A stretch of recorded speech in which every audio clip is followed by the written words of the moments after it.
Assalamu alaikum warahmatullahi wabarakatuh. Alhamdulillahi rabbil alamin wassalatu wassalamu ala rasulillahi sallallahu alaihi wasallam. Rabbi shrah li sadri wa yassir li amri wahlul uqdatan min lisani yafqahu qawli. Ama baada ya kumshukuru Mwenyezi Mungu subhanahu wa subhana na kumtakia rehma Mtume Muhammad sallallahu alaihi wasallam, kiongozi wa umma, mtume ambaye watu walimuita profesa kwa maana ya elimu yake, lakini jinsi alivyoongoza jamii yake katika mambo ya kuendea yana busara na yenye hekma na kufanikiwa kuleta ustaarabu. Ndugu zanguni, leo naomba nizungumze kitu kimoja kinarudiwa sana, kinazungumzwa sana, lakini na mimi imeniwia nizungumze katika kushadidisha na kutia mkazo jambo hilo, ni kuwasaidia wasiojiweza. Wasiojiweza wanagawanyika japo sio rasmi. Kuna wasiojiweza kwa maana wasiojiweza kifedha, kiuchumi. Kuna wasiojiweza kwa maana wasiojiweza kiafya. Kuna wasiojiweza kwa maana ya kielimu, na kuna wasiojiweza hivyo. Lakini kuna wakati mwingine kuna kuwasaidia wasiojiweza kwa muda mrefu, kuna kuwasaidia wasiojiweza kwa muda mfupi. Mfano, umemkuta mtu asiojiweza, labda mzee, kwenye gari, unamsaidia. Sasa na hii siku hizi imezuka, ndugu yangu Mwenye Kayoka, imezuka sana, manake vijana ile kuwasaidia, labda kumpokea tu mzigo wa kuni huko vijijini. Hapa mjini mzee analibegi zito, mnaongozana njia moja, kwa nini usimsaidie? Au mko kwenye gari, kwa nini usimwachie kiti? Kweli wengine wanasema bwana, gari ziko nyingi siku hizi, kwa nini asingesubiri gari ambayo haijajaa? Kuna kauli kama hizo zinatumika. Lakini pia wakati mwingine unapata shida, ile safari ndefu labda ya Mwanza, kuta mtu kapanda njiani, wametoka Iringa, pia inakuwa ni mtihani kidogo hapo. Pia na hawa wasiojiweza, kuna wakati mwingine kuna sehemu ya kuangalia. Safari ndefu kama ya Mwanza, na wewe umejilazimisha kupanda gari iliyojaa, usimame, mtu kukuachia kutoka Iringa mpaka Mwanza, kidogo inakuwa mtihani. Japo hapo watu wenye imani wanaweza kufanya hivyo, lakini ni mtihani kweli. Basi, lakini pia kuwasaidia wasiojiweza kwa maana ile wasiojiweza, mtu mlemavu, hawezi kutembea, labda mtu katindikiwa na safari, wakati mwingine sasa haya mambo mfano ya safari, shehe wangu, yamekuwa kuna watu wanawaharibia wenzao, kwa sababu kuna watu mfano wamekuwa wakifanya kidogo uhuni au ulaghai, anakuja anasema sijiwezi, anazunguka misikiti minne hapa msikitini. Kwa hiyo kuna watu wamerudi nyuma ule. Nafikiri ni nafasi ya mashehe kulizungumza kwa namna nyingine, kwamba wasirudi nyuma kivipi, kwa sababu kuna mtu mwingine kweli hajiwezi, lakini watu akija tunasema ndo wale wale, inakuwa shida kwa sababu alishaharibu mmoja, basi unaonekana ndio. Sasa mimi kwanza kuna mambo kadhaa ya kuzingatia katika kuwasaidia wasiojiweza. Kwanza tunaimarisha mshikamano wa jamii. Sasa watu wanapowasaidia wasiojiweza, tunaimarisha mshikamano wa jamii, lakini pia tunapunguza umaskini na mateso. Sasa kwa maana umaskini na watu wanaposaidia kupunguza umaskini, wasaidie kihakika. Ile masuala ya mtu kaja leo umempa 1000, kaja kesho umempa 1000. Sisi pale msikitini kwetu tuna kawaida, mtu akija, mimi binafsi wanachukua motisha kumfuatilia. Wewe unatoka wapi? Una nini? Tuone kwamba kama kumsaidia, tusimsaidie hela ya kula leo jioni, kesho tena ataomba huyo tujamsaidia, kwa sababu tunakuwa tumemrudisha nyuma.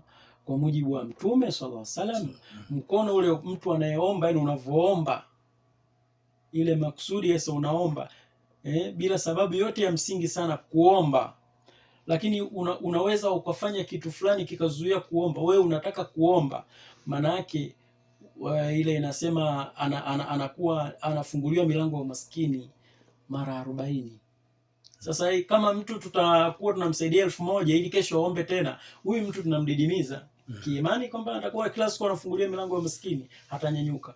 Kwa hiyo mimi nashauri katika kuwatoa kwenye umaskini, kama mtu anakuja kuomba, kama una muda unaweza kufanya, hebu jitahidi mchunguze huyu anahitaji nini. Kuna mwingine maskini anahitaji mtaji wa 50,000. Hebu basi msikitini kushirikiana na maimamu, warudieni pale, warudieni, mfanyie utafiti, changisheni ile 50,000 mumpe mtu mtaji na mumsimamie. Kama kuna mtaalamu mumpeleke kwa mtaalamu. Wako wataalamu wa kujitolea, wapo maafisa maendeleo ya kijamii. Mtu mwingine hana hizo taarifa,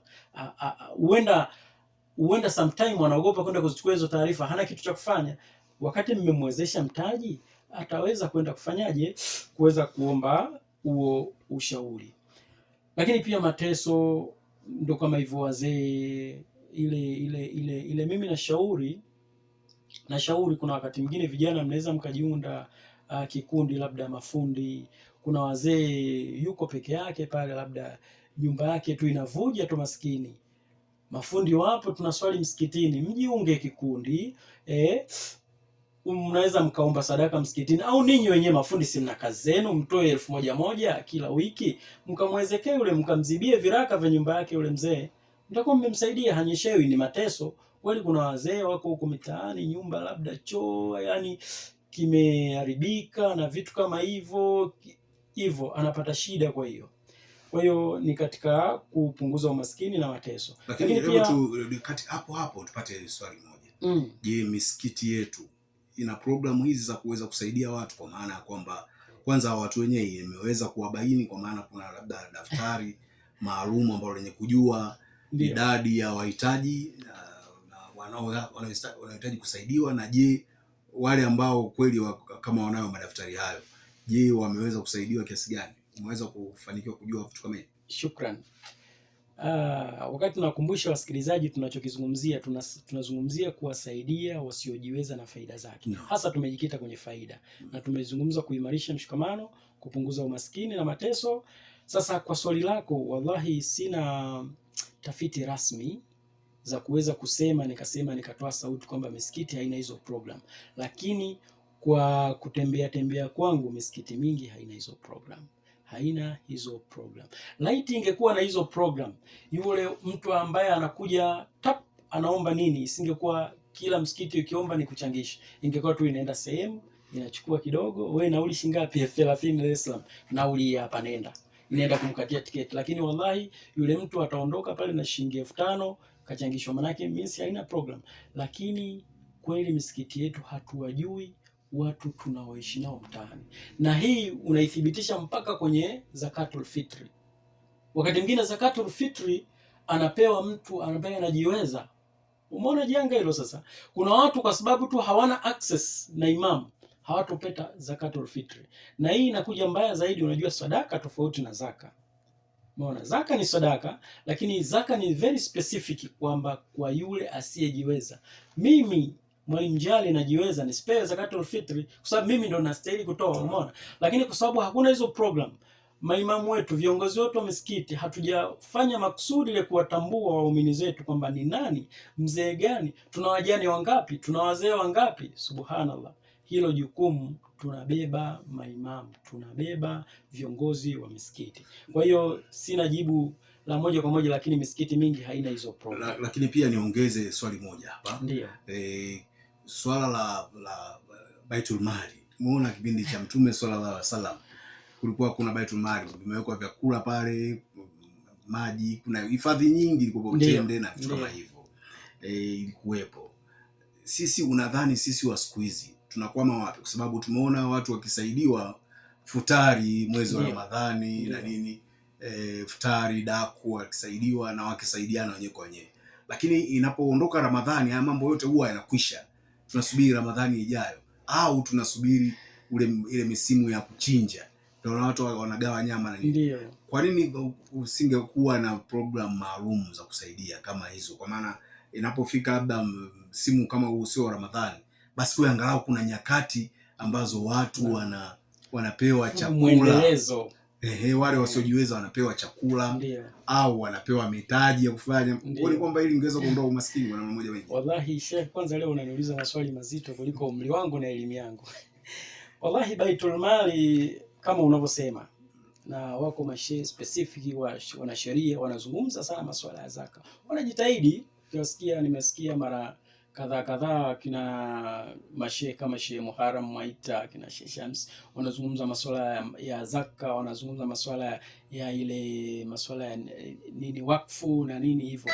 Ni programu ambazo wanajitahidi kufanyaje kuzihuisha, lakini kiufupi mpaka sasa hivi ni yale yale, bado uratibu ule rasmi. Unajua Baitul Mali unavyoizungumza kipindi kile kulikuwa kuna dola ya Kiislamu.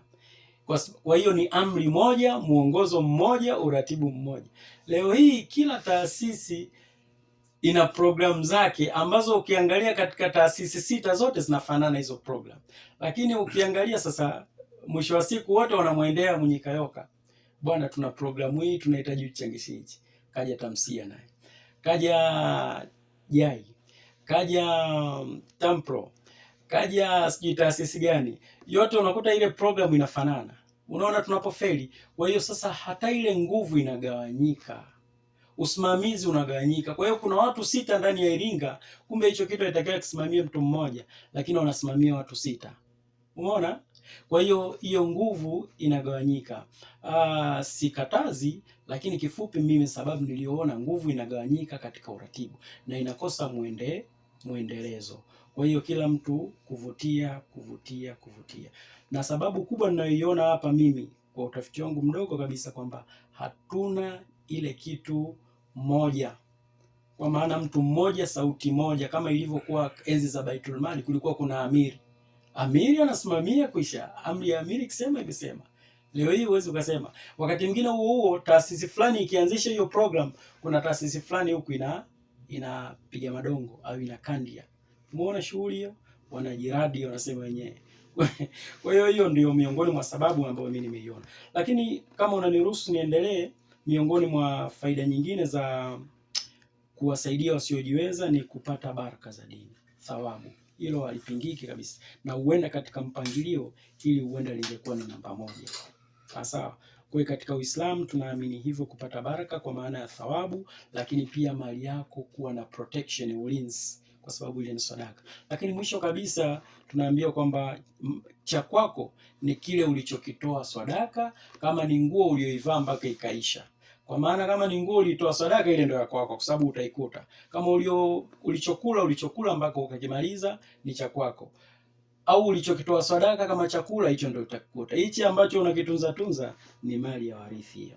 Kwa hiyo kuwasaidia wasiojiweza, tuwasaidie kwa mali zetu, tuwasaidie kwa nguvu zetu, tuwasaidie kwa elimu zetu. Lakini pia jambo jingine tunapata kukuza huruma na utu. Kukuza huruma na utu pindi unapotoa. Lakini pia kujenga kizazi chenye maadili mema. Kujenga kizazi chenye maadili mema, kwa sababu kusaidia ni jambo la utu, maadili mema. Lakini pia unaowasaidia kama wale watoto machokoraa na nini, wakisaidiwa manake hawatakuwa machokoraa, hawatakuwa watu, hawatakuwa na lugha za nini, kwa sababu wale wanatakiwa wasaidiwe aidha kwa elimu, wasaidiwe kwa mali, kwa maana wajikomboe kutoka kwenye umaskini, kutoka kwenye ufukara ambao hadi mpaka wanakuwa machokoraa. Lakini huenda chokoraa katoka wapi? Katoka kwa baba. Kwa nini amekuwa chokoraa? Kwa sababu kashindwa kulelewa. Kwa nini kashindwa kulelewa? Kwa sababu huyu mlezi alikosa msingi wa kiuchumi, alikosa msingi wa kielimu. Na tukumbuke ninaposema kuwasaidia wasiojiweza, maana yake tunasaidia nyanja zote: elimu, mali na huduma nyingine za muhimu. Lakini pia faida nyingine, kuongeza fursa kwa wasiojiweza. Tunaposaidiana tunaongeza fursa kwa wasiojiweza. Ukimsaidia mlezi, unaongeza fursa kumlea mwanawe, anapata fursa ya kulelewa vizuri. Ukimsaidia mtaji mzazi fulani, humsaidii mzazi tu. Ndio maana kuna shekhe mmoja aliwahi kusema, hata sitoi fatwa, nazungumza, aliwahi kusema kwamba unaponisaidia mimi nikahiji, unanipeleka Maka, naenda kuhiji huku nyumbani kwangu analala njaa, huu msaada huu unawalakini. Kwa nini usinisaidie mtaji mimi nijitoe, nijinasue, nipate fedha yangu mimi ya kwenda kuhiji? Kwa nini unakimbilia tu mimi kunipa nikahiji afu basi? Tena unanipa mara mbili. Kuna watu wanapewa fursa za kuhiji mpaka mara 3. Kwa nini huyu mtu asipewe mtaji, ajinasue, asipewe elimu ya ule mtaji, ajinasue, awe anaenda kuhiji mwenyewe kwa mali zake? Aisi ule uchungu wa kuitoa mali yake milioni 8, milioni 10 inaitoa kwa ajili ya Allah kwenda kuhiji. Umeona? Kwa sababu ile mtu anavotoa ile milioni 8 sijui 10 kwenda kuhiji, badala ya kuenda kuongeza kijijumba kingine Kama kwa wanaume, badala ya kwenda kuongeza mke mwingine wa pili, anatoa milioni 8 anaenda kuhiji. Hii manake ndio ibada yenyewe ya kwenda kuhiji, unatoa kwa ajili ya Allah. Wewe unaona kwamba unalipa nauli na vyakula, lakini unatoa kwa ajili ya Allah. Why are you going there? Kwa nini unaenda kuhiji? Kwa sababu tu Mwenyezi Mungu kaamrisha nikahiji. Umeona? Kwa hiyo hapa, na huu ndo miezi inaanza ya kuhiji. Kwa hiyo wale ambao wanafikiria, mimi ushauri wangu, nazungumza kama mwalimu kijana ambaye masuala tu ya kijamii ya kawaida, ushauri wangu, wale wanaopewa fursa za kwenda kuhiji 1, 2, 3, wapewe ule uwezo, ule ni mtaji, wafunguliwe, wawezeshwe, wafanye nini? Waweze kwenda kuhiji kwa mali zao binafsi. Mimi katika kuwasaidia wasiojiweza nadhani hilo, lakini ni jambo la kielimu zaidi. Wabillahi taufiki. Assalamu alaikum warahmatullahi wabarakatuh.